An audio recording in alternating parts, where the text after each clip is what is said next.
Hello YouTube! Today a very unexpected video, as I had not planned this one at all, but recently me and the other lore YouTuber Kukai were discussing a very interesting subject. What happened to the dragon statue in the Imperial City? Is it still there or is it gone? Well, I researched it and I decided to put my findings in this video to hopefully inspire some people to also think about it, and I present you some theories. Also subscribe to Kukai, he brought me to this content and you know, his channel is amazing.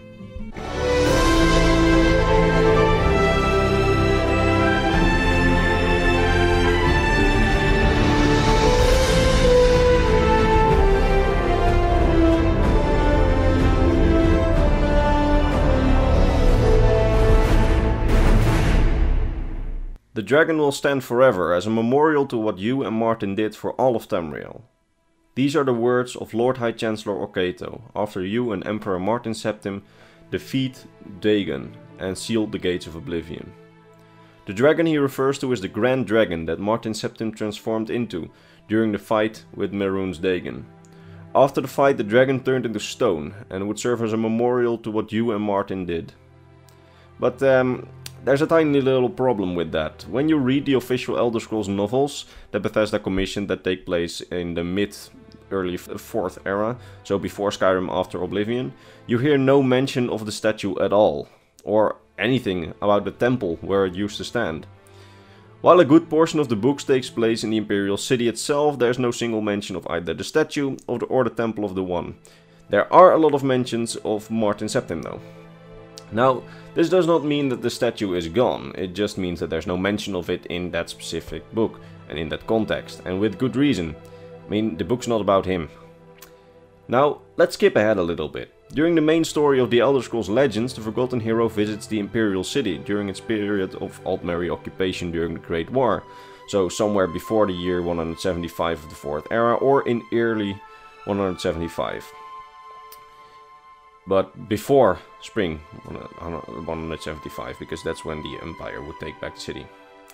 The thing is, during a cutscene we get a pretty good view of the city.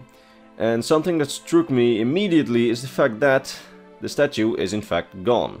And the Temple of the One, where the statue once stood, is rebuilt.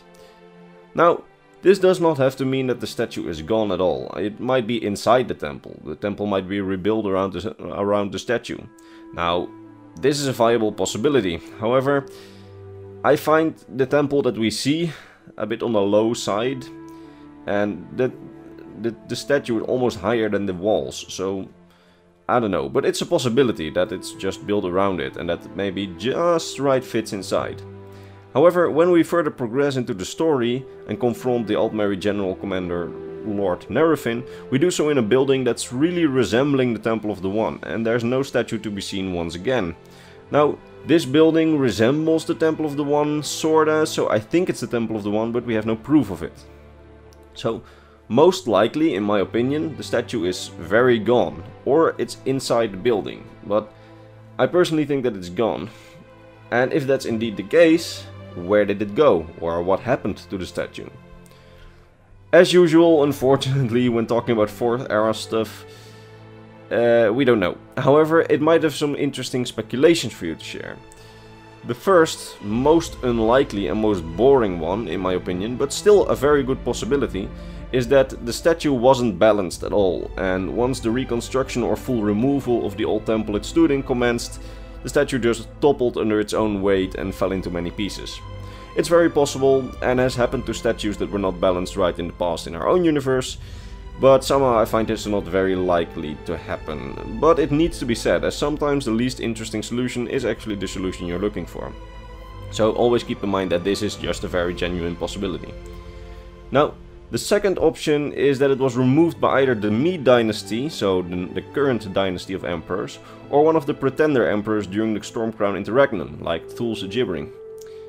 Why would they remove it? Well, having a grand statue reminding you of the glory of the Septim dynasty and what it did for Tamriel and how it saved Tamriel, that might just taint your own legitimacy if you came to power by force. It isn't too crazy to think that, as in our own world, this has happened when a new dynasty or new ruler or new dictator tries to come to power, they try to erase the good traces of the previous regime or previous government. However, I find it more likely that one of the pretender emperors during the Stormcrown Interregnum, like Fools Gibbering, were the ones removing it, if this theory ends up to be true. As in the Elder Scrolls novels and to some degree in Skyrim, the Empire still speaks very fondly of characters like Martin Septim. So, if I had to guess, it isn't the Mede Dynasty most likely who removed it. But if they, or any of the pretenders did it, then it would explain why the statue does not get mentioned in the novels, because it was long gone before the novels take place. Martin's sacrifice does get mentioned a couple of times in the novels, just not the statue itself or the temple. Now, the next option that I personally deem most likely, I still have some problems with. As I said, when we visit the Imperial City during the Elder Scrolls Legends, we do so during the period of the Altmerry occupation, during the Great War. And the Thalmor, who then occupy the city, have two very strong motives to remove the statue, one stronger than the other though. First of all, their claim to power in the Somerset Isles, their first claim to power, the thing that gave them influence in the first place, was that they were the ones stopping the Oblivion Crisis. They lied that to the Somerset population, but they believed them. And they said, no, it's not Martin, it was us. That gave them influence. And this statue would be a standing reminder of that lie, would any elves ever visit the city once, occupation is complete. And I think that in the end it would hurt their legitimacy in a sense, and might turn some of the elven supporters on them if someone is still remembering that the Thalmor were the ones to stop the Oblivion Crisis. And in my own opinion, it's very likely that in current Altmerry history books you get taught that not Martin Septim, but the Thalmor were the ones that stopped the Oblivion Crisis. So it would be a good motive to remove that. Second, it's one of the big symbols of human connection to Akatosh and how humankind saved the world and not elvish kind. So, I think that's enough reason to take it down, those two combined things, considering that, the Thalmor are all about elven supremacy and how great elves are. However, as I said, there are some problems with this theory. First of all, Altmerry occupation of the Imperial City was only roughly 6 to 7 months, seeing how the Temple of the One is completely rebuilt during the final stages of said occupation. It must mean that if the Altmerry were the ones responsible for the statue takedown, they must have done it immediately and really quickly built a new temple.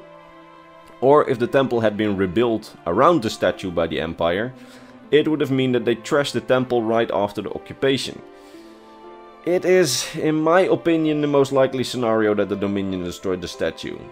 However, the occupation took only 6 to 7 months, and I doubt that when you're in the middle of a war you're like, yeah, let's decorate the city according to our fashion instead of focusing on war problems. I mean, it's possible, but I remain conflicted on this answer. But it's very possible, and in my opinion the most likely scenario. Now, of course, there are thousands of other possibilities, but these are essentially the ones we can deduce from the things that we know about the events that happened during the period between Oblivion and Skyrim. There isn't just much to go on. However, if you know more, or you think one of my theories is either right or outright false, let me know in the comments. This is really something that I personally want to know very badly, and it's just my research, and you might come up with some new ideas that I haven't thought about before. Now, there's one last thing that I wish to say about the statue. Some of you might already be typing to tell me that in Beyond Skyrim Bruma people are worshipping Martin Septim, and thus the humans, or at least the Imperials, would never dare to remove the statue. But that's Beyond Skyrim. I have nothing but respect for their work. I mean, it's amazing, but you have to remember, and this is something that even they themselves agree on, their work isn't canon, it's just a fan interpretation. And I generally try not to play Beyond Skyrim too much or to learn too much about the story, as I don't want to get canon and non-canon too intertwined inside my head. I mean, their vision of outside Tamriel is very interesting, and I can only do very good recommendations of that play it. It's really worthwhile playing.